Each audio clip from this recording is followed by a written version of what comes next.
Kesalahan calon ketika sesi temuduga. Para calon yang tidak menepati masa. Hal ini sering terjadi oleh calon-calon temuduga. Ini adalah benda asas dan sewajarnya lebih baik jika para calon hadir sejak lebih awal sebelum waktu temuduga yang ditetapkan dijalankan.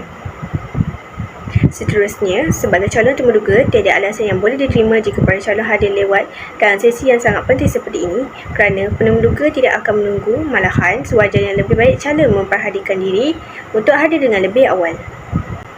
Dan di samping itu, para calon amat wajib untuk hadir tepat pada masanya.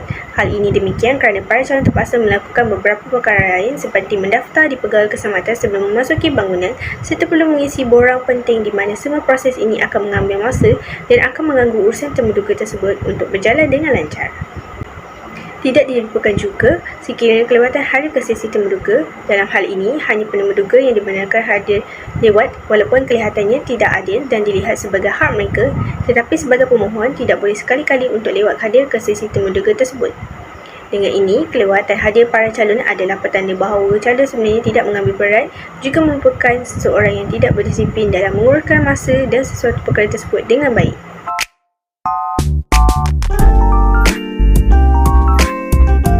Yang kedua ialah tidak bersiap sedia.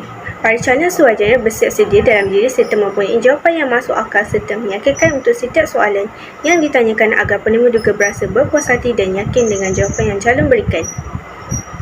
Selain itu, beri perhatian dan fokus atas soalan yang diberikan oleh penemuduga. Ini sangat penting untuk calon beri perhatian kerana perkara terburuk yang timbul dalam konsep penyaringan ini adalah bila calon menjawab seperti samariwa atau menampakkan seperti mereka sedang membaca jawapan mereka. Oleh yang demikian, para calon juga mestilah menonjolkan cara komunikasi yang baik dan mesra ataupun tampil menarik ketika sesi temuduga kerana ianya berkemungkinan calon juga dapat menjangka apa yang akan mereka tanyakan kepada para calon.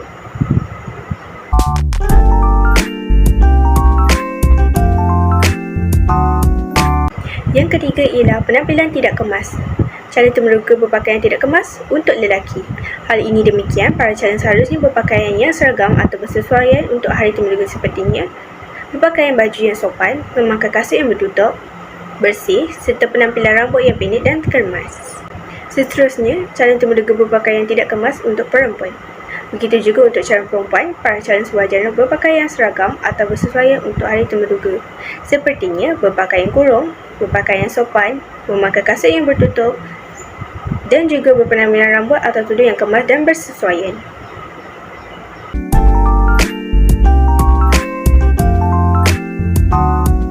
Yang keempat ialah tidak tahu tujuan sebenar. Seseorang hadir ke sesi temuduga kerana hendak mendapatkan peluang pekerjaan, itu benda mudah dan sepatutnya calon memfahami dan berusaha untuk mendapatkan peluang tersebut kerana penemuduga sebenarnya hanya mahu berjumpa dengan calon yang betul-betul mahukan pekerjaan dan sanggup buat apa saja untuk bekerja dengan syarikat mereka.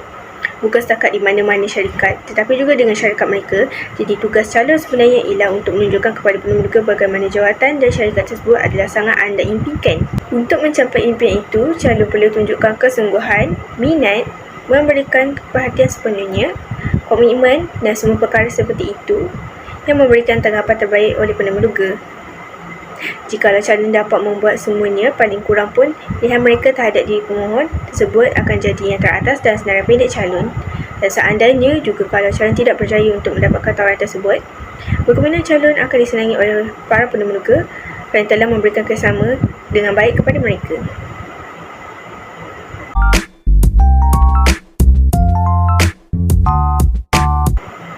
Yang kelima ialah tidak mengenali penemuduga. Selain itu, ketika anda berjumpa dengan penemuduga, mereka mungkin tidak akan memperkenalkan diri atau memberikan kad nama mereka kepada anda. Mereka mungkin terlepas pandang kerana mereka berjumpa dengan ramai orang. Bukan juga mereka sengaja membukannya tanda mereka sombong atau juga ini sebagai satu ujian untuk calon. Tetapi, anda sebagai calon harus menunjukkan bahawa anda betul-betul mahukan perhatian dari mereka. Dalam proses ini, calon boleh dapatkan kepastian pada awal sesi temuduga tersebut. Dengan cara, calon boleh mendapatkan nama penemuduga dan seterusnya ketika dalam sesi temuduga dijalankan. Calon juga boleh menyebutkan namanya dalam perbualan anda, memastikan sebutannya adalah betul. Sebenarnya, ianya adalah salah satu cara untuk menunjukkan budi bahasa calon kerana apabila para calon berbudi bahasa, menunjukkan para calon amat menitik beratkan kepentingan sifat itu di dalam diri calon tersebut. Selain itu, jika calon mahu memberikan gambaran yang terbaik tentang diri calon, di hadapan penemuduga, salah satunya, calon juga perlu mengambil tahu bagaimana pandangan penemuduga terhadap diri calon tersebut. Akhirnya, sesi temuduga ini akan membantu menjadikan diri calon lebih rapat dan menjadikan calon lebih mudah diingati oleh penemuduga serta berkemungkinan juga calon akan dapat peluang yang lebih tinggi untuk mendapatkan peluang yang kedua.